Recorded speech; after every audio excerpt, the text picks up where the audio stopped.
everybody, it's your friendly neighborhood Uncle Pete here with another episode of my hard debate series that I collaborate with my good buddy Carlin, where we debate a wide array of topics in the horror genre. If you are new here, you'll watch my video, then you go to Carlin's video. I have a link in the description down below. He'll have a video with the same title.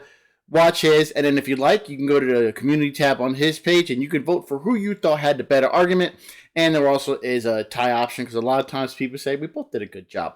Also, what our topic is this week and every week, we also want to know what your answer to that question is in the comments down below because we just love talking hard. There are no right and wrong answers. It's people's opinions and all of ours are valid. So there we go. This week, we're discussing what is the most easily accessible foreign horror film. Sorry, Harley Quinn wanted to make it an appearance.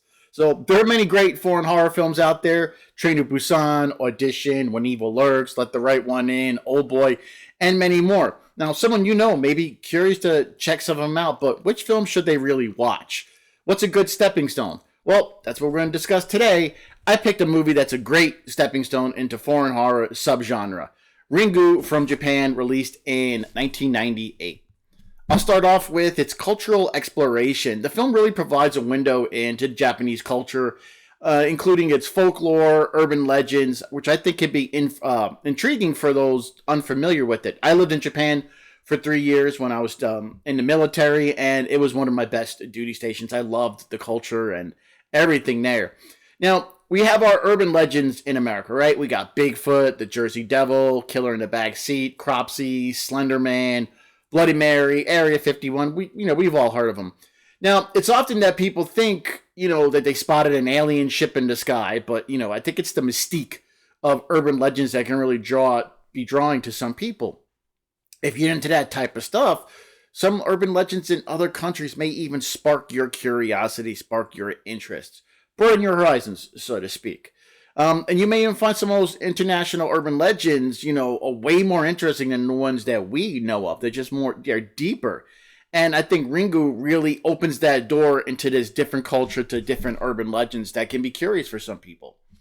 There's also the subtlety and the atmosphere in this movie. I think Ringu is masterful with its subtle creeping horror that's more about atmospheric tension and psychological tension than overt scares like jump scares that we see a lot in horror right now. The film utilizes like a really muted color palette, and I think it's got an understated sound design as well, and it really creates a sense of unease. You'll see like these blues and these grays in the film, a lot of black and white, and the music is really slow. It kind of makes you feel uneasy, something's going to happen.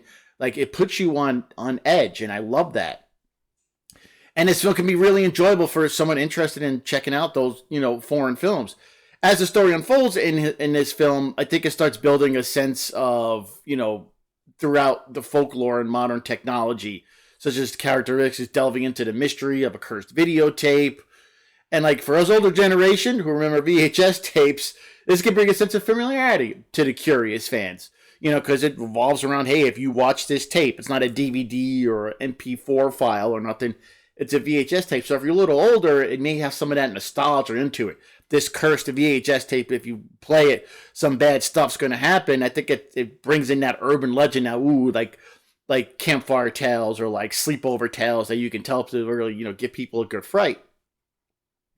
And I think the sense of dread in this film is really amplified by its quiet, almost like mundane moments where nothing's not happening, but you're looking in the background to see if you're going to catch anything.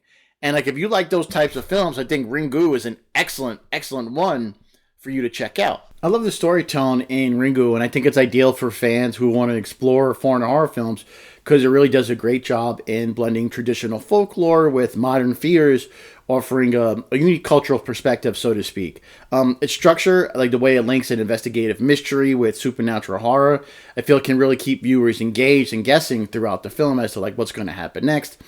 It's a slow burn approach that allows for deep character development and gradual tension building, contrasting with the more immediate jump scares that we have here in Western horror. And I think that's something that foreign horror films really do exceptionally well.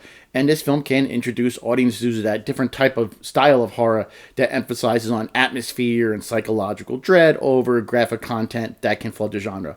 Nothing wrong with that, but it's something new that you may want to check out because I believe it can be a fresh experience for fans of the genre. There's the impact on the horror genre as a whole. If you want to introduce a fan of horror to these foreign horror films, why not choose one that really had a significant influence on the genre globally? You know, and this movie earned an American remake in 2002. And we also had subsequent Asian horror films that would also jump on that remake train. We had The Grudge, One Missed Call, and Dark Waters. Now, none of those films reached anywhere near the quality or the success of Ringu, but they were still pretty well done. And it just shows you that these movies, they wanted to remake these fantastic foreign horror films, so there has to be something there. And I believe this film really showed American audiences the unique approach to Japanese horror filmmakers. It's also a quality film. It's well crafted, strong performances, effective cinematography. I love it. Like I said, I love the color palette, the haunting score. It's just this film is easy to appreciate everything this film has, and I think it's great for any fan of the horror genre. So overall, I think Ringu is an excellent gateway film into the world of foreign horror due to its cultural intrigue, storytelling techniques, and impact on the genre. If subtitles ever stop you from checking out a foreign horror film, don't really let that happen. Give it a chance. There's some fantastic films out there that you really don't want to miss out on. And give the subtitles a shot, because after you get used to it for a while, you'll be reading the dialogue and you don't even realize you're reading it. It just kind of becomes second nature the way it blends. You really get used to it all and becomes automatic after a while. So it really doesn't stop you from ever enjoying a film. There's so many great ones out there. So yeah, definitely give Ringu a chance and give Carlin's selection a chance. I believe he's choosing Train to Busan, which is one of the greatest horror films out there. So yeah, if that's not his pick, whatever his pick is, I'm sure it's fantastic. So thanks for watching. Now please go to Carlin's channel if you haven't done so already. I'll have a link in the description down below. And then after you watch both films, you can go to community tab on his page and vote for who you thought had the better argument. Was it him? Was it me? Or was it a tie? All good fun. Also, please let us know in the comments down below what your answer is to this question. I'd love to know what you guys and gals think the best foreign horror film to introduce somebody is. I think that's fantastic. I'd love to read it. Maybe I might not have seen it. I can check it out. So thanks again. I really do appreciate it. I'll see you here in 2 more weeks for another debate episode with Carl and I. And I'll see you here on Fridays for my episodes of Nails in a Coffin. Put some cards up here for you to check those out. Really fun series. Hope you check them out. And you can do us one more favor. Hit that subscribe button. Just take a second. Both of our channels. Free content. I think we do a pretty good job. And it really just helps us out. Just take 1 second. Hit that button. Keep us motivated to keep putting out this stuff because we do it because we love it. And we hope you enjoy it too. Great. I will see you guys soon. Take care of yourselves. Take care of each other. Be good to yourselves and be good to each other. I am your friendly neighborhood Uncle Pete. And remember, with great kills, there must also come great nails.